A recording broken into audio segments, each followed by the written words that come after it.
Jai Hind Defense Aspirants, welcome back to my channel SSP Success. Today we are going to cover an important topic that was in news and it's about peace building through United Nations. Before moving ahead, I would like to tell you about the PP&DT details and it's about girls entry which was conducted on 3 AFSB Gandhinagar and that was there on 30th October. जो पीपीएनडीटी का description जो हमें बच्ची से मिला है that is कि उसके पिक्चर में ऐसा था कि girls and boys they were standing around a table and books are placed on the table. So do comment in the comment section कि इस पीपीडीटी डिटेल्स पे क्या थीम बन सकती है. जो जीडी टॉपिक पूछे गए, it was one was about carbon neutrality, दूसरा women reservation bill, third was based on gig economy. If we talk about lecture topic, that was motivation, labor union, British Raj and women empowerment.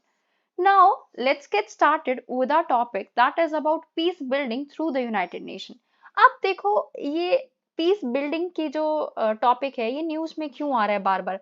आपने अभी इससे पहले भी देखा होगा, Israel और Hamas का कॉन्फ्लिक्ट हुआ है और सब चाह रहे हैं कि सीज फायर आना चाहिए. सो इसलिए अभी बार बार क्वेश्चनिंग हो रही है किस चीज पे, कि ग्लोबल पावर डायनामिक्स को लेके और यूनाइटेड नेशन को लेके, जो कि एक ऐसी बॉडी है जिसकी रिस्पॉन्सिबिलिटी है पीस एंड सिक्योरिटी को मेंटेन करना.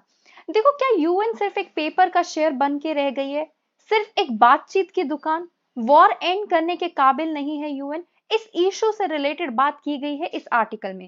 देखो, जब भी कोई वॉर शुरू होती है ना, तो यूएन की क्रेडिबिलिटी पे क्वेश्चंस उठने लग जाते हैं. एंड क्यों उठने लग जाते हैं? बिकॉज यूएन का काम है इंटरनेशनल पीस एंड सिक्योरिटी को मेंटेन करना थ्रू मैकेनिज्म एंड एक्शन, और एक ये यूएन का चार्टर चैप्टर 7 में भी आउटलाइन किया गया है. अब देखो, जब भी ऐसी वॉर की बात होती है तो यूएन की क्रेडिबिलिटी पे हर कंट्री सवाल उठाती है. ये तो काफी टाइम से चलता हुआ आ रहा है. इवन 1990 से 1991 में यूएसएसआर का डिसइंक्रेट हुआ था. उसके बाद से यूएस सुपर पावर बन के एमर्ज हुआ, बिकॉज यूएसएसआर तो डिसइंटीग्रेट हो गया. उस टाइम पे यूनाइटेड स्टेट्स ने अपने कहीं ना कहीं मनमानी की यूएन में, लेकिन बाद में इतना चेंज या टाइम चेंज हुआ 2008 के आसपास. चाइना बहुत तेजी से इमर्ज होके आया. रशिया अपनी खोई ग्लोरी को हासिल करने का प्रयास करने लगा. 2008 में फाइनेंशियल क्राइसिस आ गए और फिर तो वर्ल्ड एकदम से मल्टीपोलर बन गई. अब यूएन बॉडी जो है वो सेकेंड वर्ल्ड वॉर के बाद में बनी है. तो विनिंग पावर ने बनाई थी यूएन बॉडी को, लेकिन आज हालात पूरी तरह से चेंज हो गए हैं. इसलिए ये बॉडी कम रेलेवेंट है. आज के हिसाब से वर्ल्ड जो है वो मल्टीपोलर है और उसके लिए मल्टीलेटरल बॉडी होनी चाहिए वॉर को सॉर्ट आउट करने के लिए. बट ये जो बॉडी है ना, यूनाइटेड नेशन सिक्योरिटी काउंसिल या यूनाइटेड नेशन में जितने भी उसके फर्दर पार्ट्स है, वो कहीं ना कहीं डिवाइडेड हो रखे हैं पूरी तरीके से. नाउ अगर हम देखें, यूएन का चार्टर है 7 जो बोलता है कि action with respect to threat to peace, breaches to peace and acts of aggression, जो कि आर्टिकल 39 से 51 में आते हैं, जिसका मतलब ये है कि उनका काम है पीस एंड सिक्योरिटी को मेंटेन करना.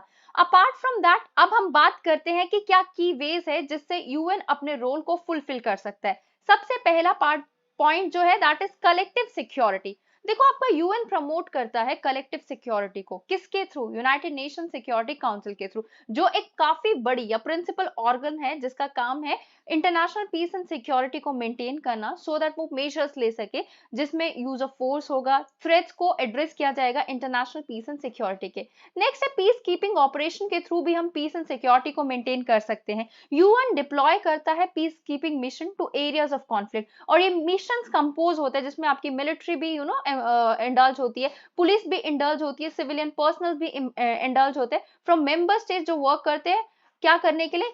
सीज फायर को मॉनिटर करने के लिए, नेगोशिएशंस को फैसिलिटेट करने के लिए, और इंप्लीमेंट करते हैं वो पीस एग्रीमेंट्स को. नेक्स्ट है डिप्लोमेसी एंड कॉन्फ्लिक्ट रेजोल्यूशन. देखो, यूएन सर्व करता है एक प्लेटफॉर्म जिससे डिप्लोमेटिक नेगोशिएशन भी हो सके और कॉन्फ्लिक्ट को हम कहीं ना कहीं रेजोल्यूशन भी निकाल सके. ये एनकरेज करता है डायलॉग एंड नेगोशिएशन के through among the parties in conflict, और वो असिस्ट करता है उनको in mediating disputes to reach peaceful settlements. Apart from that we have sanctions. UNSC impose करती है इकोनॉमिक एंड पॉलिटिकल सैंक्शंस, जैसे ट्रेड रिस्ट्रिक्शन, ट्रैवल बैन्स उन कंट्रीज के अगेंस्ट या एंटिटीज के अगेंस्ट जो इंटरनेशनल पीस एंड सिक्योरिटी को threaten करते हैं. Apart from that they have preventive diplomacy also. US जो है काफी सारे प्रिवेंटिव डिप्लोमेसी में एंगेज है by proactively identifying potential conflicts, और वो काम करती है हैं उनके एक्सकेलेशन को लेके। ना कॉन्फ्लिक्ट प्रिवेंशन कैसे किया जा सकता है, रूट कॉज जो है ना कॉन्फ्लिक्ट का, जैसे poverty, inequality, human right abuses, उनको एड्रेस करती है सो दैट आउटब्रेक को कंट्रोल किया जा सके। उसके अलावा यूएन ह्यूमैनिटेरियन असिस्टेंस प्रोग्राम भी चलाती है जिससे पॉपुलेशंस को एड मिलती है जो अफेक्ट की गई है by conflict and natural disasters. ये असिस्टेंस हेल्प करती है सफरिंग्स को एलिविएट करने में, लाइफ्स को बचाने में, और कॉन्सिक्वेंसेस जो है कॉन्फ्लिक्ट के उनको एड्रेस करने में। उसके अलावा देखो इंटरनेशनल लॉ भी है, यूएन प्रमोट करती है adherence to the international laws, treaties, convention, जिससे स्टेट्स के बीच में पीस को मेंटेन किया जा सके और गवर्न किया जा सके, और ये इंश्योर करे कि सारी कंट्रीज जो है principle of sovereignty, territorial integrity और नॉन इंटरफेरेंस को फॉलो कर रही है। Other than that they have डिसआर्मामेंट and non proliferation. UN work करता है to reduce the proliferation of weapons of mass destruction and promote disarmament effort। अब देखो member countries के बारे में हम बार बार पढ़ते हैं जब भी हम इस आर्टिकल को कवर करते हैं। 5 परमानेंट मेंबर्स है, 10 नॉन परमानेंट मेंबर्स है। 5 परमानेंट मेंबर्स में United states, Russia, France, China, UK आता है। नॉन परमानेंट मेंबर्स में देखो ऑल दो आपके ये जो है 2-2 साल के लिए आपके नॉन परमानेंट कहीं ना कहीं वो लेते हैं, मतलब उनको वो they are able to guided, या फिर वो कहीं ना कहीं होस्टिंग पार्टीज जो होती है ना, या फिर होस्टिंग कंट्रीज, मतलब टेक केयर करते हैं डिसीजंस को लेके। ऑल्दो नॉन परमानेंट मेंबर्स के अलावा अगर हम बात करें, how successful has UN been in maintaining international peace and security. देखो सक्सेस की अगर हम बात करें, यूएन को एस्टैब्लिश ही वर्ल्ड वॉर के 2 के बाद किया गया था। किनकी क्या प्राइमरी गोल था? Preventing another global conflict. और ये जो एब्सेंस है ना थर्ड वर्ल्ड वॉर का, ये यूएन के फॉर्मेशन की वजह से देखा जा सकता है। नेक्स्ट है preventing nuclear proliferation. Over 5 decade से इंटरनेशनल एटॉमिक एनर्जी एजेंसी ने सर्व किया वर्ल्ड का न्यूक्लियर इंस्पेक्टर की तरह, और इनके पास जो है एक्सपर्ट्स हैं जो वेरीफाई करते हैं, सेफ गार्ड करते हैं न्यूक्लियर के मटेरियल को जो यूज किया जा सकता है ओनली पीसफुल पर्पसेस के लिए।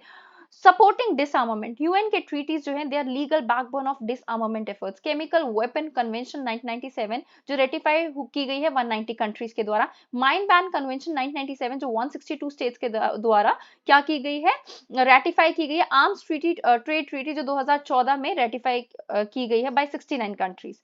अब पीस कीपिंग ऑपरेशंस की बात करें, देखो इंडिया भी पार्ट है पीस कीपिंग ऑपरेशन का। यूएन ने न्यूमरस पीस कीपिंग मिशंस को कहीं ना कहीं किया है और कंडक्ट किया है सो दैट कॉन्फ्लिक्ट को हम मिटिगेट कर सके और पोस्ट कॉन्फ्लिक्ट स्टेबिलिटी ला सके।